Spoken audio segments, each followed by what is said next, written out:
So when we left last week, on the way home, I had this thought that I didn't fully answer Rebekah Groover's question. So Rebekah Groover asked a really good question last time about people who want to sort of do their own baptisms.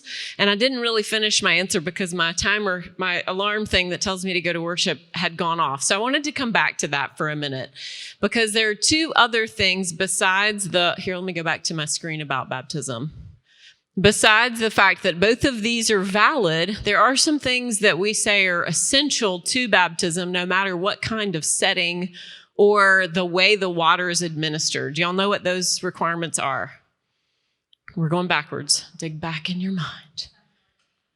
Someone ordained conducts the baptism. Yep. Where does it have to happen? Say it again. In community, yes. It has to happen in the context of a community worship service. So this is something that's interesting and a distinction from our tradition and some others. We don't do private baptisms. We do get requests for that, and we don't do private baptisms. They happen in the context of worship. Why? Because of the covenant. Yes, thank you, Nick. Covenant is the word of the day at Trinity today. Our scripture and prayers and all the things that we're talking about have to do with covenant. So if it were just a family and a priest or a pastor, who would be there to make promises to be a community for the person being baptized? Nobody. That's a problem, right? Our baptismal covenant is not something that we can just decide. It's actually something that's long-term, and we share it together. So no private baptisms. They happen in the context of worship, and they happen in the context of community. So that's one of the other reasons that we don't just go do it somewhere. Who decides? This is sort of a trick question, but it leads us into today. Who decides whether a baptism can happen or not? God, yes. God says yes. But in the local congregational structure, under whose authority does baptism fall? The session, exactly. So the other reason that people don't just sort of say, oh, hey, I've declared myself baptized, is because it's an actual tie into the formal structures of our congregation. Every time we do a baptism, you've heard either Lucy or me or whoever's doing the baptism make some comments about that, right? As we're introducing the baby, we're walking down the aisle. We talk about how this is the newest baptized member of our family of faith. And so session has responsibility for who is part of our family of faith, including in its most sort of tactical forms, our membership roles, that is session's responsibility, and our baptism registers. We have a bunch of people in here at the moment, several people who are on session currently. Current session, raise your hands. I'm going to direct all questions to these people. I'm just kidding. Every single session meeting, as part of our agenda, we have a list of requested baptisms, right? And it is session's responsibility to make sure that those baptisms are provided for and that those people then are actually incorporated into our life and faith. There are some membership requirements tied to that as well. So if we're baptizing a baby, who has to be a member of the church? At least one parent. So the answer could be somebody has to be a member of the church. If we're baptizing a person who is of age and who would speak on his or her own behalf to be baptized, that person has to be a member of the church. And you'll see often that we do this at confirmation. So what happens at confirmation? Jade, A+. We reaffirm our baptismal promises. Would you like? Yeah, we're about to get to the session, and that's kind of different from what you learned in Catholic school. Yes, so before a person can be confirmed, he or she must be a baptized part of the congregation. So at confirmation, it is as it sounds, kids who have been baptized at some point earlier in their lives make the choice, and it is their own choice. This is an essential part of this moment of sort of coming into your own, professing faith with your own voice, They make the choice to confirm the promises that were made on their behalf. That's where the language comes from. So it isn't that you've just been floating around there loosey-goosey and there was nothing happening. It's always been happening. And then at some age, if you were baptized as an infant, you make the choice to take that on in your own right. So pretty much every confirmation class, there's a kid or two who was never baptized. And you'll see, we'll do it in the spring. They are baptized, and then they step into the role of the confirmation class. And the confirmands are actually joining the church. So they make the same promises and affirmations that anybody else who's joining the church makes. They just make them on their own behalf at that point. So they go through the whole new member process, just like if you're moving in from out of town and you've chosen Trinity, they do the exact same thing. Any questions about that? I have that on the brain because our confirmands, if you happen to walk through the youth lounge and saw a whole lot of Pop-Tarts and duffel bags, our confirmands have had a lock-in here overnight. So excuse their mess. All right, I'm going to skip some of these that we did last week. Those were just things I was thinking about that I hadn't said last week. So one of the questions that came from the foundations class as we were getting this idea for this course together was, how do we understand evangelism? Before you read that, I don't want you to be cheating. I want to ask some questions. I clicked too far ahead. What is evangelism? Thank you, Shirley Davis. It's spreading the good news. What associations do you have with the word evangelism? Politics. Thank you, Aaron. Is it a good word? Do we like that word? Do we feel comfortable with that word? Generally not. The silence is deafening here in the room. If I said to you, I want you to go out this afternoon and evangelize, what would you do? What did you say, Paul? Stay home. Some of you might leave Trinity. Yes, because this word has taken on connotations that actually move it pretty far from its original meaning, right? And as Aaron noted, it has also gotten pretty tied up into some of our political structures here in this country, at least. I don't know that that's true globally, that some people who self-identify with that word do not draw distinctions between actions that are connected to faith and actions that are connected to other agendas. But at its heart, this is a word that we want to reclaim. Maybe we won't go out and call ourselves evangelicals. I don't feel comfortable with that label myself. But evangelism, that's the Greek word there on the top left, euangelion, it just means good news.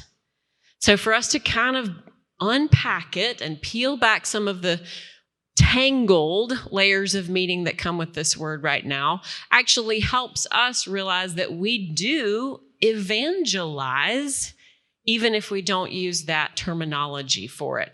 It just means proclaiming or manifesting good news. So let's just get real tangible. What does proclaiming good news look like? It's not tricky. Speaking about it. Yeah, talking about it. Talking about faith. Talking about love. What else? Say it again.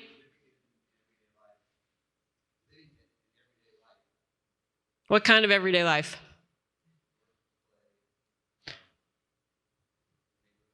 Yes, Larry said it's about living your everyday life and how you work and play and how you're a neighbor. I'm going to go one step farther from what you said, Larry, and add that you do those things in a particular manner, right? So if we're thinking about proclamation as something that's explicit, proclamation of the good news is my whole job, right? In theory, whether it's preaching or reading or walking with the family at death or doing the children's moment up here or even running the finance meeting, right? All of that, which I don't hate, actually. That's okay.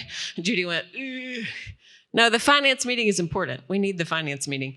All of that is expressly a way to carry good news through the life of this church.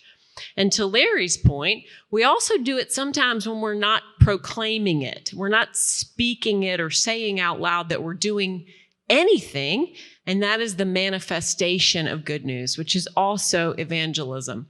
How does that look? Service. What else? Friendliness. Fellowship. Were you nice to the person in the checkout line at Publix? Yes, you were. Did you make a rude hand gesture to someone in traffic this morning? No, you didn't. I hope. Terry, are you saying you did? No. You have another question? It's an observation. I feel a little uncomfortable with evangelism because, I think that I may be unique with this, but I feel that religion is a very personal thing about how you feel about God and Jesus. And for me to try to impose, and maybe this is a negative approach, but to impose my thinking on somebody else is I find hard to do. Where did you get a microphone?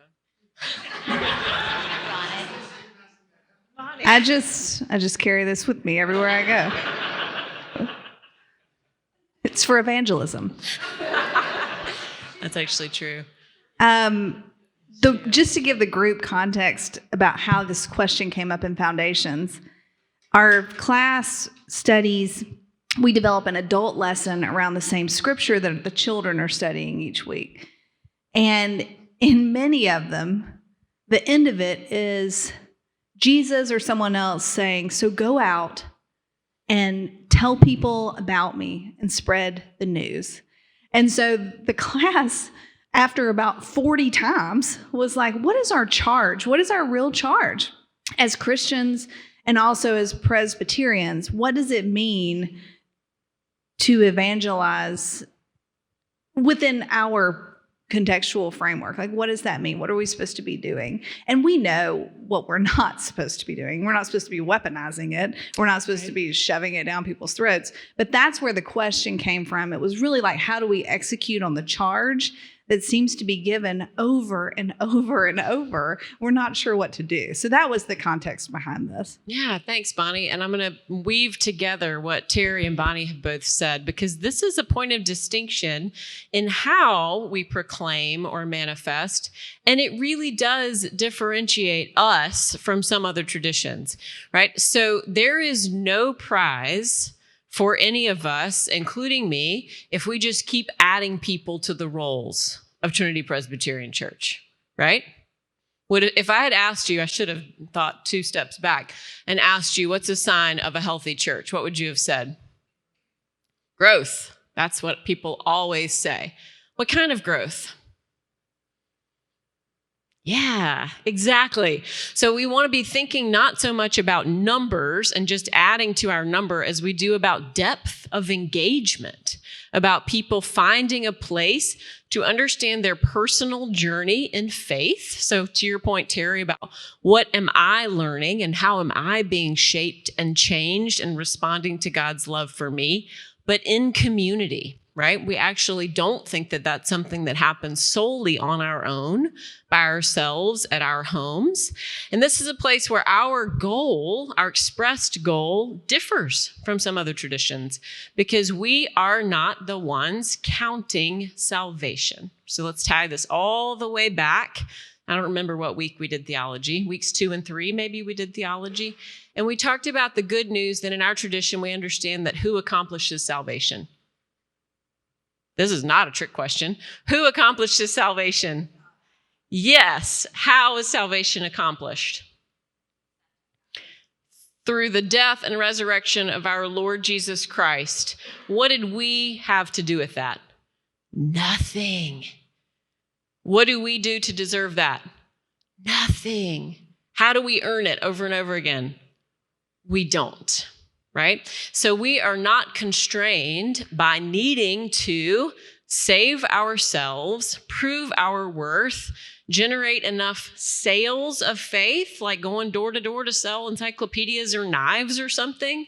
We're not getting credit for bringing other people onto any list or role.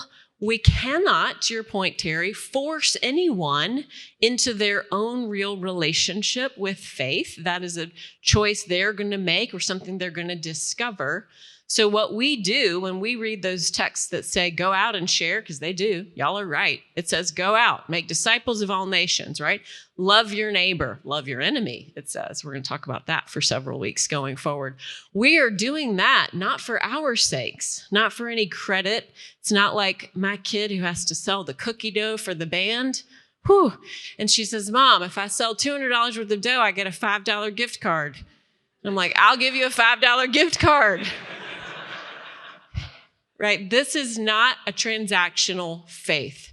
So unpacking evangelism from any sort of understanding that we get credit or that we even could be responsible for someone else coming to faith, or ultimately some traditions understand that as a means for salvation. We believe that our salvation was accomplished on our behalf and not because of our doing long, long ago.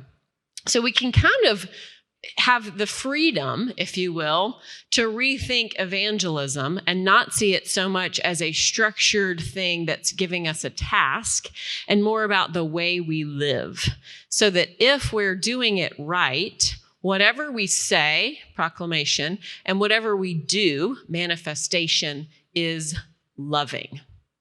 At the end of the day, this is the check on ourselves. It's not how many doors did we knock on. It's not how many people did we save. It is, have I lived and spoken in love? I love this scripture from Isaiah, which has such a poignancy right now with the violence happening in our world. How beautiful upon the mountains are the feet of the messenger who announces peace, who brings good news, who announces salvation, who says to Zion, your God reigns. So if we think about ourselves as messengers, not as accomplishers, it changes our notions of evangelism quite a lot. Now, I'll be the first to say that this is a very layered and complicated word in our culture. It's not just a word that happens in faith context. It's a word that's used sometimes without nuance or care in the public sphere. So doing this without saying we're doing it is maybe okay, right? You can be loving. I hope actually that you're loving without saying, I'm doing this out of love and you better be thankful for it.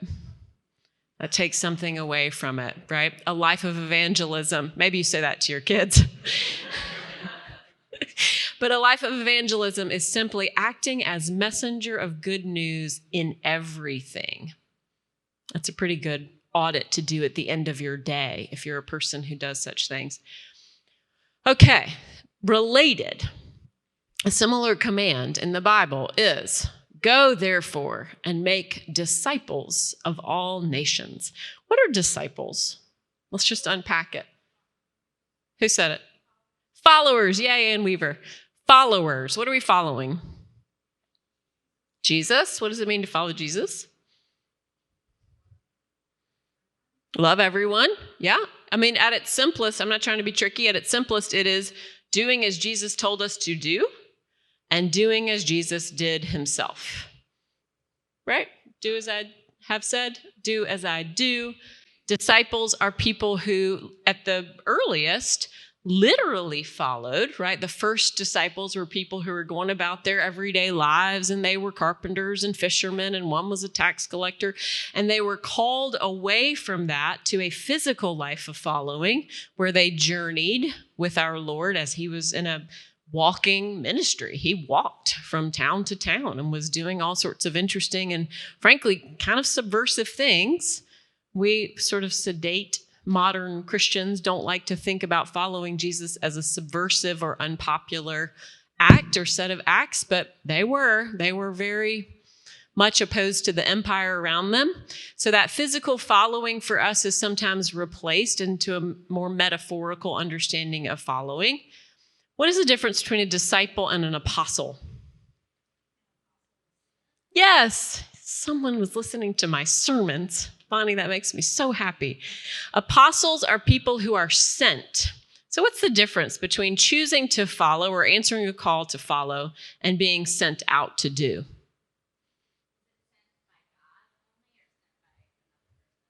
Well, great question. Aaron said, is it sent by God only or sent by another person? So the distinction in the first century was while Jesus was still living. So that first sort of terminology shift was actually people who were, and Jesus was always getting them ready for this, right? He was very clear, like, come and follow me. I'm teaching you so you can go do this, right? He always was saying to them, I'm with you only a little while. I will be dying and you will be. So the distinction was quite literal in the beginning. Now we might understand it a little more broadly, but in this sense, apostle we're understanding as one who is sent for that work.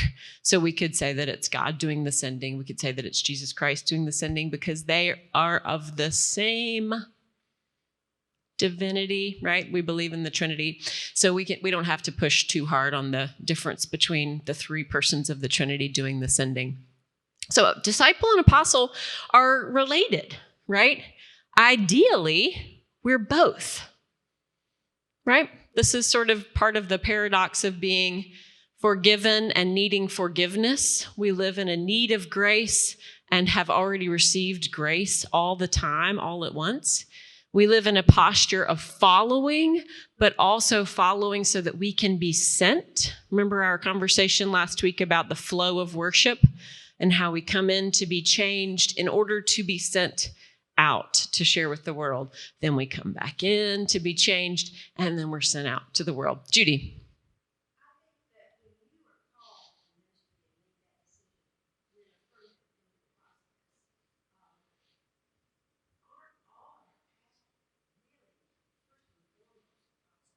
Mm.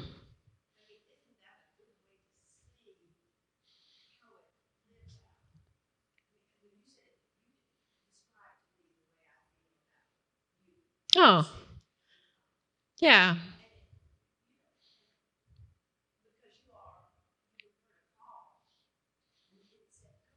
It was more like a big knock on the head for me, but yeah. Thank you, Judy. So Judy's saying that people who are called to ministry as vocation are perhaps interesting examples of this being sent.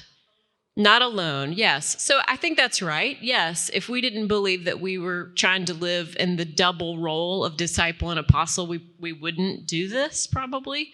It is very much a framework. But it's not only pastors. And in particular, our tradition, we're going to do polity here in a second, that's a gorgeous segue, does not elevate clergy beyond other people for most things. That's a real distinction for us. So I would say yes, and also that could be the disciple apostle circle, continuum, could be everybody. I hope it's everybody in this room. I hope it's what our 8th graders are discovering today, that they learned something last night, and then they went out this morning and served breakfast with our unhoused neighbors downtown at the Central Outreach and Advocacy Center. I hope they're, without using those terms, I don't expect we'll say to them this afternoon, what'd you learn? They were like, I learned to be a disciple and an apostle. They're not going to say that. But that's what's happening. They're discovering this continuum of following so that you can be sent. So who are disciples and what disciples do? We just covered both of those. I'm going to move into polity because we have another hour's worth of content to do in the next whatever minutes. So polity and church governance are quite distinctive for our denomination over or in contrast with some others. Remind me again, who in here did not grow up Presbyterian? Oh, a lot. Oh, wow. Okay, so this is important. Let's keep going. So if you dig way back in your mind to the first week when we did church history and how the Presbyterian Church came to be as one branch of Christianity, particularly through the major changes that happened through the Protestant Reformation. Remember, as a backdrop, before that, who had authority in a church pre-Protestant Reformation? Say it again. The Pope, yep. And then at the local level, a priest. Yeah. Who else? Nobody else. Exactly right. So there was a vesting of authority at the top, and it was quite far removed from people who were participating in worship. And not just to make decisions, but who was able to read the word. Remember, it was not translated into common language. Who was able to take sacraments. Not everybody. Who was able to approach. So if you pictured this, if this were a Catholic church and this is an altar, who is allowed to come up here? Just the priest. Just the priest. Who's allowed to come up here now? Everybody. Y'all come on up here. Get one of these circles and we'll sit on the floor.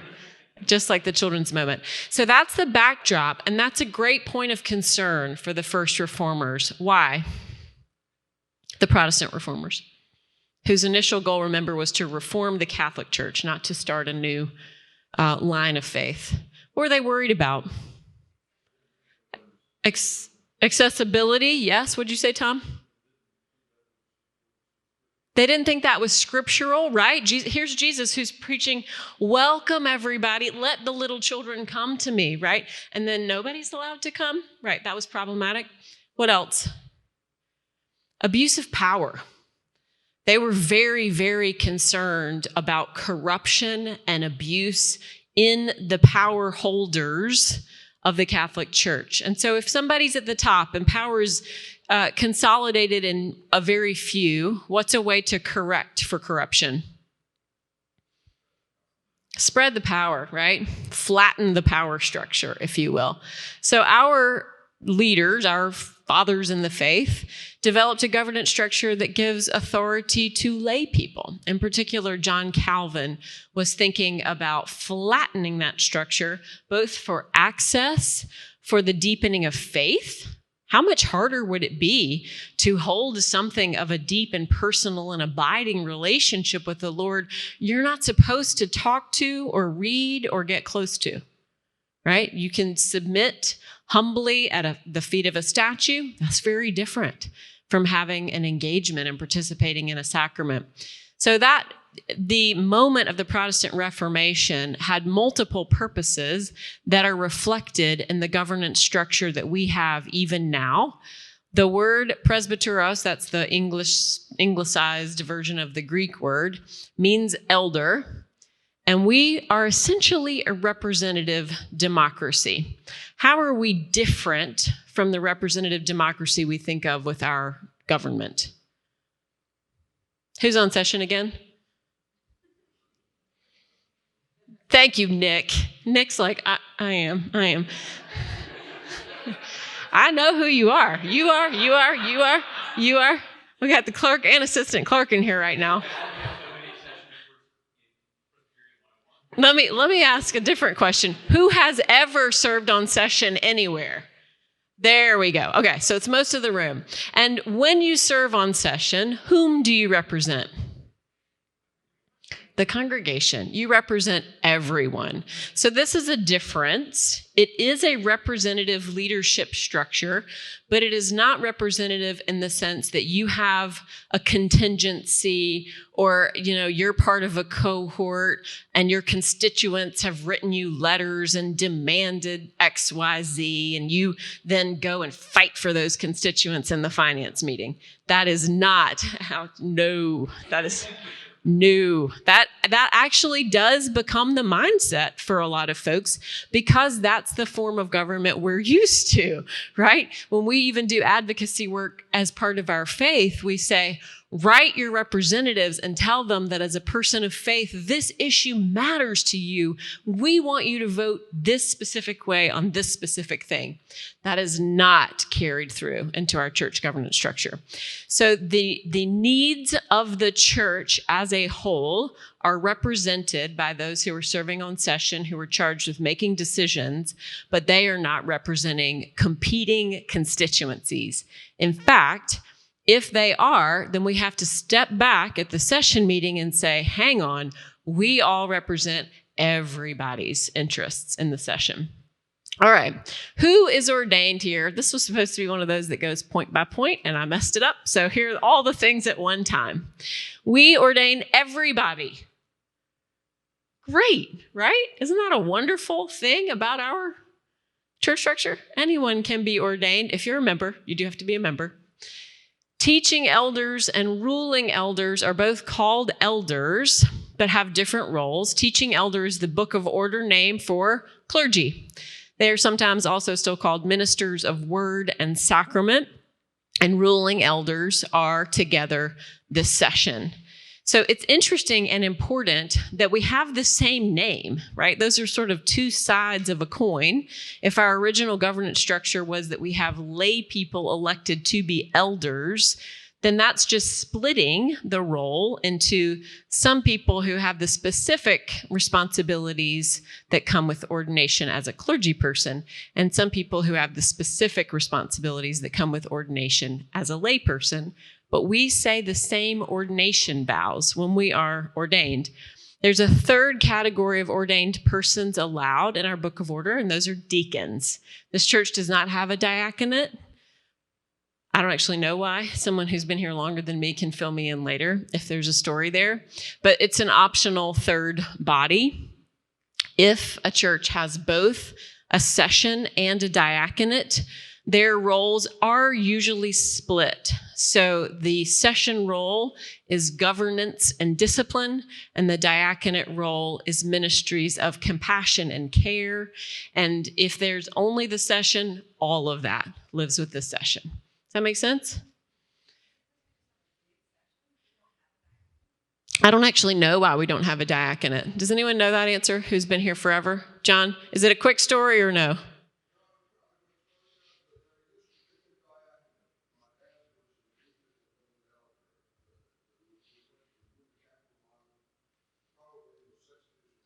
Okay.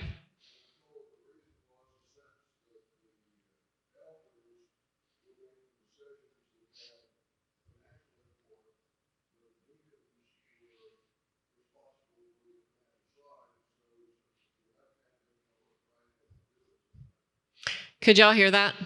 That's a pretty common story for particularly congregations of some significant size in our denomination, that if you have both, eventually there becomes a rub in how they work together, particularly if both are responsible for ministries that require session authority ultimately, and they do, like financial decisions. The session holds responsibility for the finances of the church. And often, I don't know if this was the case here, but in several churches I've known and loved in my life, they have unintentionally become viewed as stepping stones toward success because we like a ladder.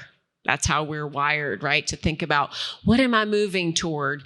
And this wasn't the intent when these positions were contemplated. But if you think elder is the highest and best, then deacon is the junior. And so you end up with people who are like, you have to serve as a deacon for 10 years. You're not old enough to be an elder. And that actually is not the reasoning in terms of the ordination standards in the Book of Order. So we do have a big session. I'm going to say more about that in a second. But I think the diaconate issue is an older one. If it's back from the 60s and 70s, it's not because our session is so big. Judy, did you have a question?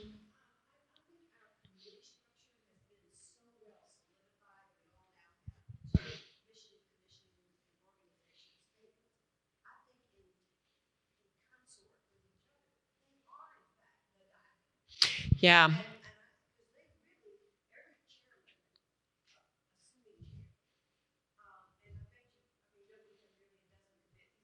Ten. Yep. 10.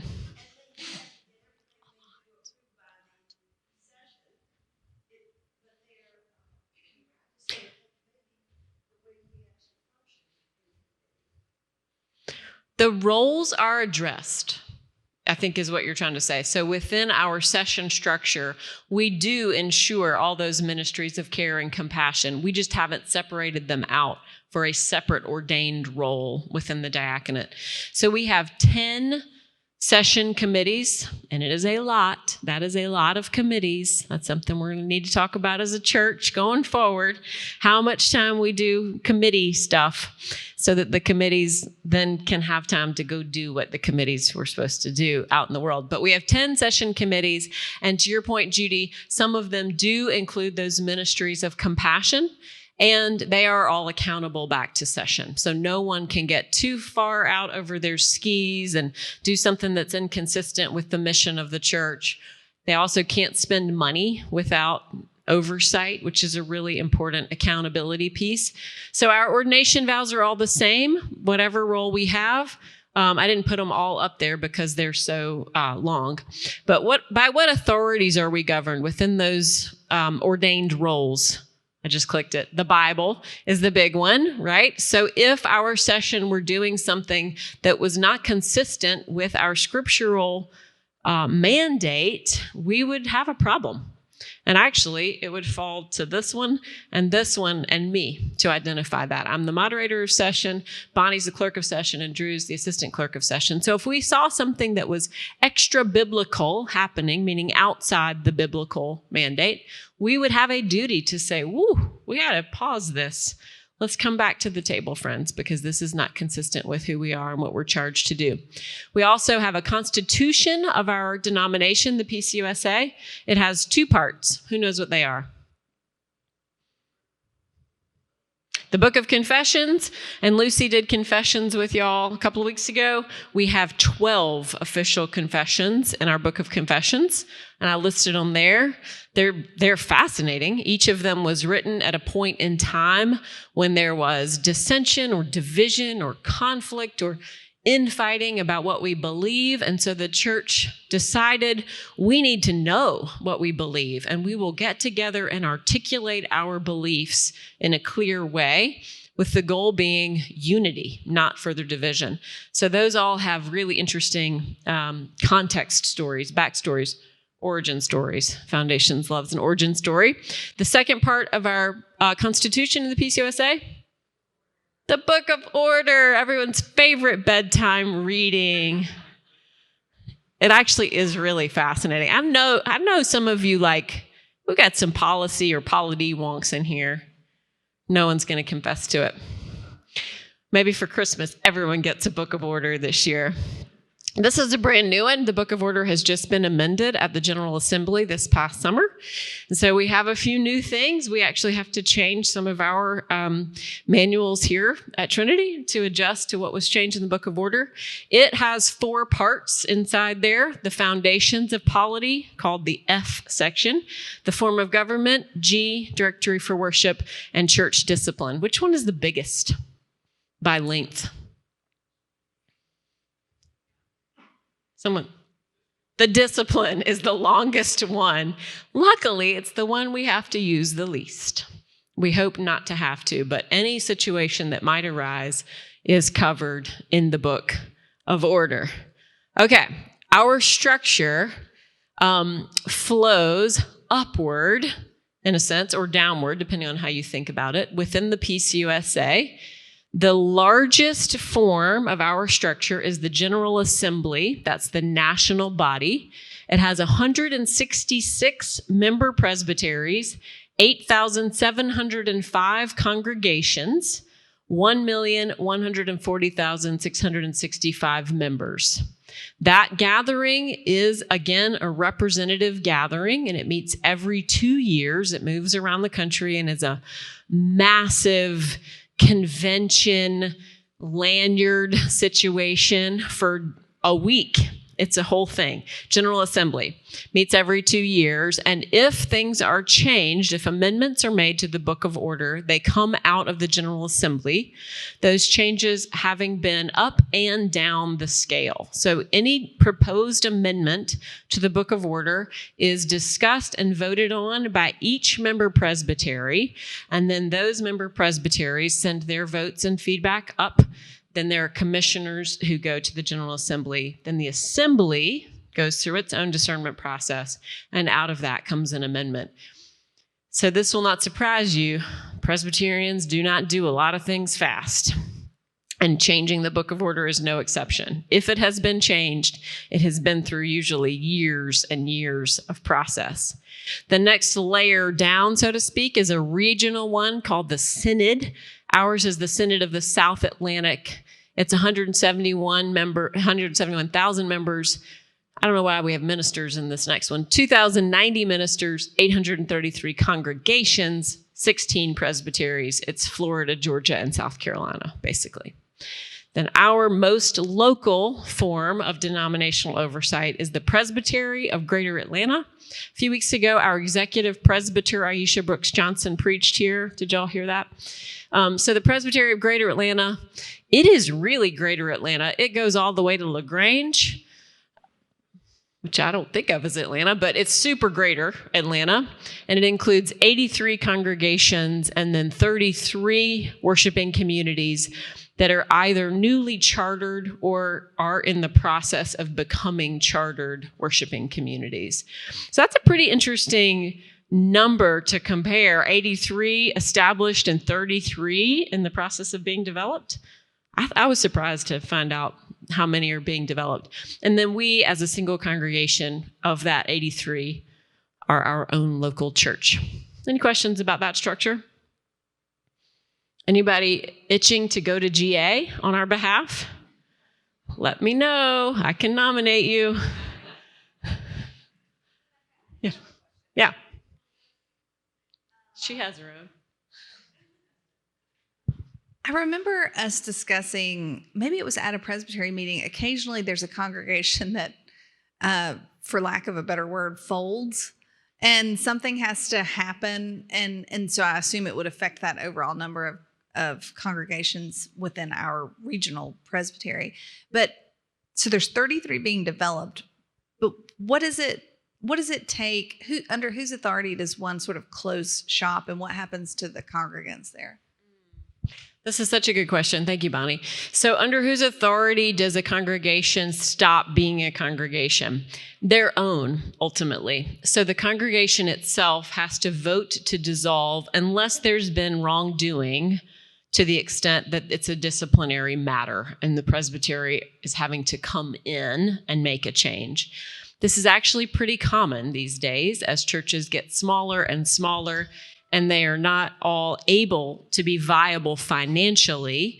The smallest congregations in our presbytery have 5 members, and there are multiple of those with something between 5 and 50 members. How many people do we have in here? 50, easily, right? If this were it, and you all were the only ones who were responsible for the finances and the building and being the session, and not just being the session, but being the nominating committee that then has to nominate some people to be the session, and you have to roll off of session, it gets harder and harder to have enough people to function.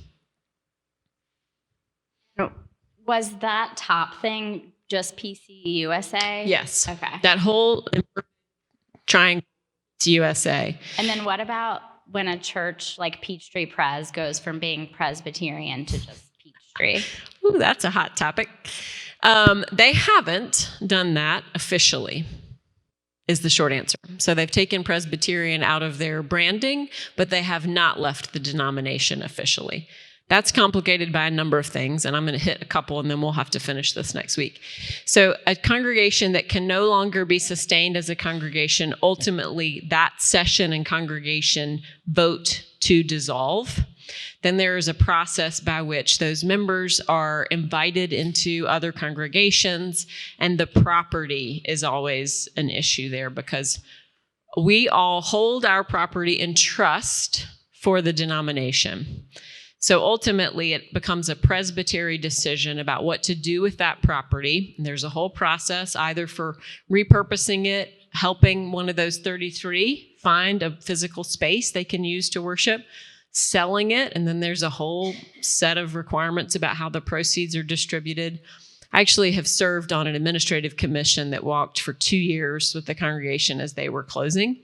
And it is a really hard and long and meaningful process. It's one of grief. It's one of new life if it's done right. And then it becomes, one fewer congregation members in the church. Particularly complicated, just as an aside, if there's a cemetery. All right, I know everyone's like, ooh, yeah, that is hard because cemeteries are a totally other thing. All right, who does what? Session governs. Session for our incorporated body, the incorporated entity we are. Session is the board of directors of that entity, if you're used to thinking in those terms. How many elders do we have? A lot. It is a lot. 32, 30 adults, 2 youth, plus installed pastors. So Lucy and I are both members of Session. We have 1 clerk, currently Bonnie, and Bonnie is officially the secretary for all of our congregational meetings. Session has 1 moderator, that's me. Session cannot meet if I'm not there or I can designate someone to serve as moderator. Our term of service is 3 years to serve on Session. What's under Session authority? Everything. That's exactly right. Almost everything. That's actually true. I know you were teasing Larry, but that's actually almost true. Almost everything. There are 2 specific responsibilities that are reserved to the congregation as a whole. So not the session acting as representatives, but the entire membership. The session is responsible for everything else that's program or policy. What are the 2 things that the whole congregation must do? Call pastors. Yes, call and dissolve pastoral relationships, exactly, and elect officers. So anything that pertains to ordination or installation is held by the congregation as a whole. So elect officers and installs pastors. We do that through a nominating process, which is in the Book of Order. This church didn't make it up. So the congregation elects people to a nominating committee, then nominates people for service as officers. Then the nominating committee discerns from among those people and generates a slate of proposed officers. Then the congregation votes on that slate of proposed officers. It's a lot of steps, But again, it protects from too much authority being held in any one person, and it equips more people for leadership. It ensures that we are always thinking together about how anybody and everybody needs to have their gifts used in leadership. The other thing is the property. The congregation itself has responsibility for decisions involving buying, selling, or encumbering the real property of the church. That does require presbytery permission because we hold the property in trust. So if we were ever to make a decision about somehow encumbering our property, we would have gone through the presbytery and would come to the congregation for that vote. Whether we were selling something off, buying, even if we were going to give someone a right of way across our property for something, that would require congregational vote. Session duties, specific things. Provide that the word of God may be preached and heard. So we talked about this with worship. Provide that the sacraments may be rightly administered. We just did that with baptism. Nurture the covenant community of disciples of Christ. This is back to Judy's talking about how our ministries of care and compassion are vested with our session. We do most of this work. I'm talking fast because we're all going to be late to church. We do most of this work through a committee structure because we are pretty big and because our elders, even 30, which is a big body, our elders could not do all of that on their own. So the committee structure, if you think of a wheel, the committees are on the outside of the wheel and they are all connected back with spokes to the center, and the center is the session. Does that make sense? They have to elect commissioners to go to presbytery meetings, and Trinity does this better than any church I've ever known. Session has to meet at least quarterly. How often do we meet? Every month. On the 3rd Tuesday, except for December and July. We have to keep minutes. We have to turn them in. They have to be checked and approved and reviewed at great length by the presbytery. And session is responsible for membership rolls and baptism registers. So if someone leaves or joins, that falls under session's authority. And session is responsible for our annual budget.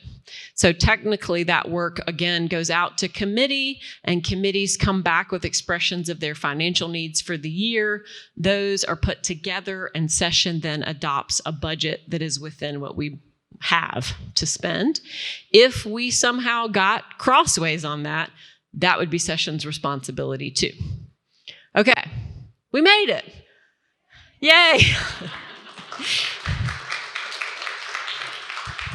Thank you all. I love this class. I kind of want to do this class forever. We'll come back to it. Email me your questions. Next week is our big fat Q&A, and I have a lot. We probably have an hour worth of questions already. But if you have others, please email them to Lucy or me, and we will come and do Q&A for the full time next week. And then we will do Love Your Enemies. It'll be time to get into loving our enemies mode. Thanks, everybody. Have a great day.